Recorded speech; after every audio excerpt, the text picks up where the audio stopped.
Assalamualaikum warahmatullahi wabarakatuh. Alhamdulillahirabbil alamin. Wa bihi nasta'inu ala amrid dunya waddin wa ala alihi wa sahbihi ajma'in. Qala Allah ta'ala fi kitabil karim. A'udzu billahi minasy syaithanir rajim. Bismillahirrahmanirrahim.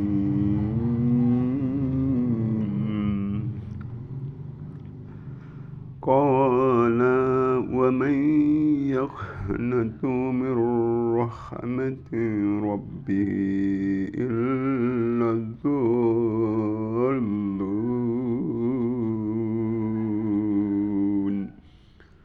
Sadaqallahul adzim. Pemirsa yang dirahmati oleh Allah Subhanahu wa taala, puji syukur senantiasa kita aturkan kepada Allah Subhanahu wa taala. Alhamdulillahirabbil alamin atas segala nikmat yang sudah diberikan oleh Allah Subhanahu wa taala kepada kita semua, yang mana kalau kita coba untuk menghitung-hitung betapa banyak nikmat yang Allah berikan kepada kita, insya Allah kita tidak akan mampu untuk menghitungnya.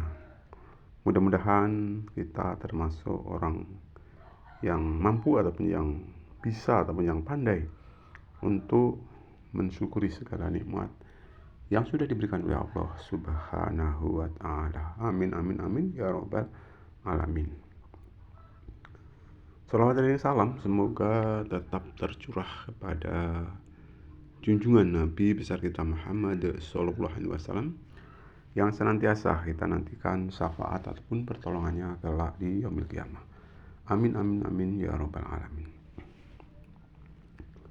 Kaum muslimin muslimat yang dirahmati oleh Allah Subhanahu wa taala, dalam mensikapi hidup dan kehidupan ini, kita hendaknya selalu bertitik tolak kepada apa yang diajarkan oleh baginda Rasulullah SAW, yaitu melalui dua yang diwariskan, yaitu Al-Quran dan hadis. Nah, atas dasar itu insya Allah kita juga nanti akan selamat di dunia ini sampai di akhirat kelak, karena warisan daripada Rasulullah SAW yaitu berupa Al-Quran dan hadis. Ya, sudah dikatakan oleh Rasulullah, aku tinggalkan dua perkara kepadamu, yang apabila kamu berpegang teguh kepada dua perkara tersebut, maka kamu akan selamat untuk selama-lamanya. Dan dua perkara yang dimaksud adalah Al-Quran dan hadis. Insya Allah, kalau kita orientasi hidup dan kehidupan kita selalu berpedoman kepada Al-Quran dan hadis, insya Allah dalam mensikapi apapun tentang dunia ini, kita hendaknya tetap ikhlas, sabar, dan tetap bersyukur atas segala apa yang terjadi. Sebagaimana contoh misalnya di musim Januari, ya, sering kita dengar setiap Januari terdengar di sana sini, ya, itu ada air hujan yang meluap, ya. Dengan air hujan yang meluap tersebut itu bisa mengakibatkan banjir, ya.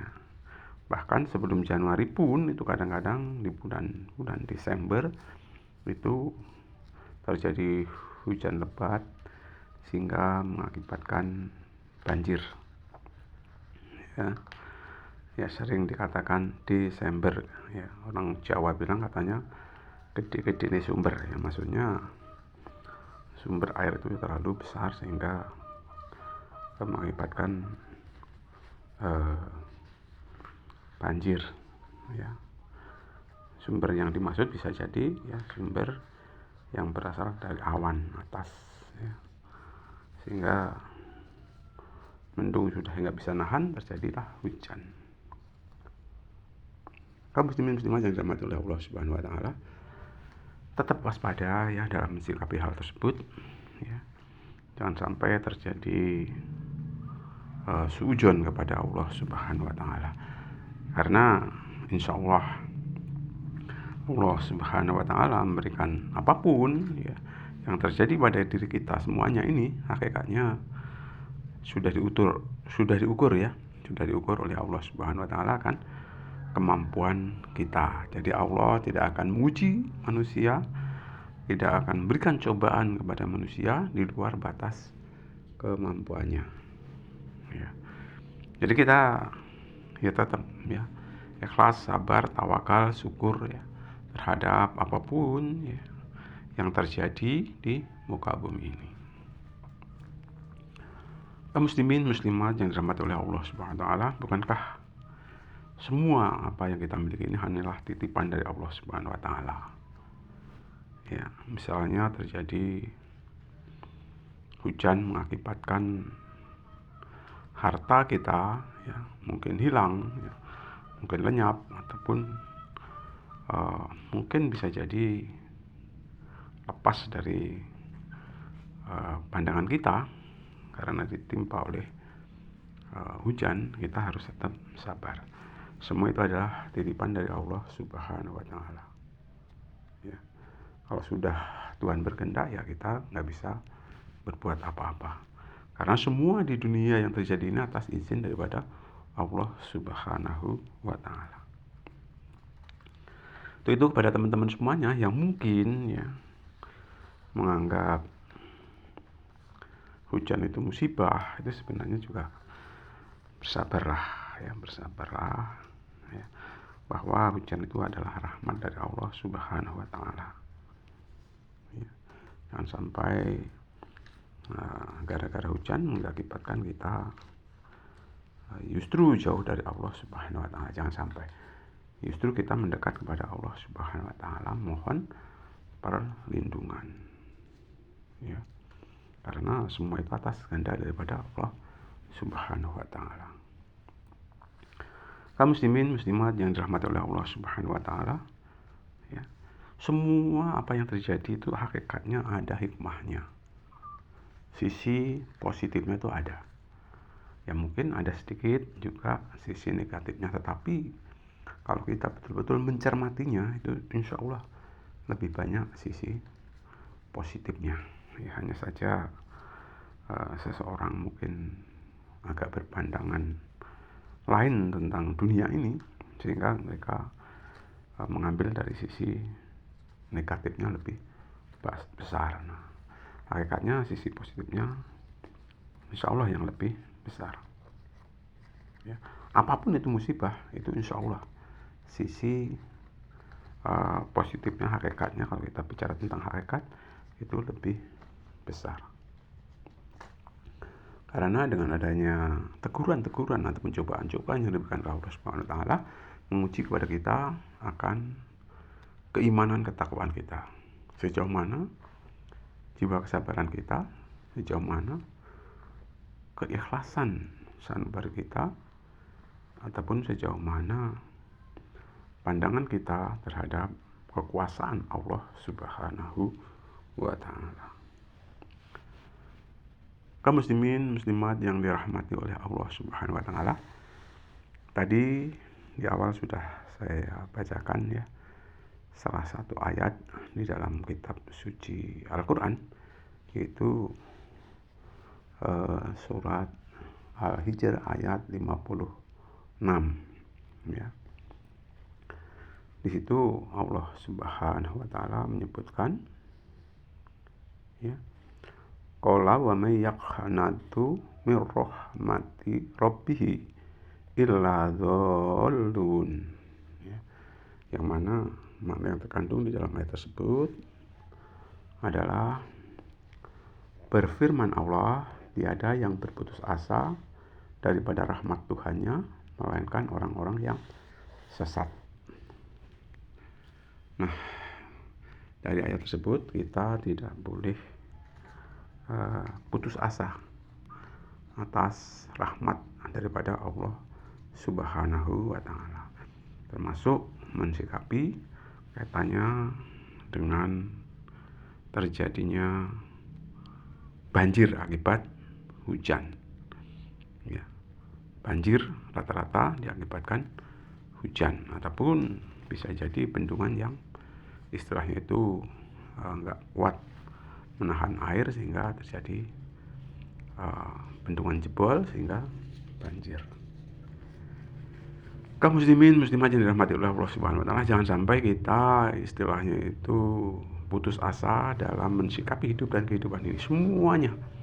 Semuanya apapun yang diberikan oleh Allah Subhanahu wa taala kepada kita itu ya tentunya harus kita sikapi dengan sabar, ikhlas, tawakal, ya.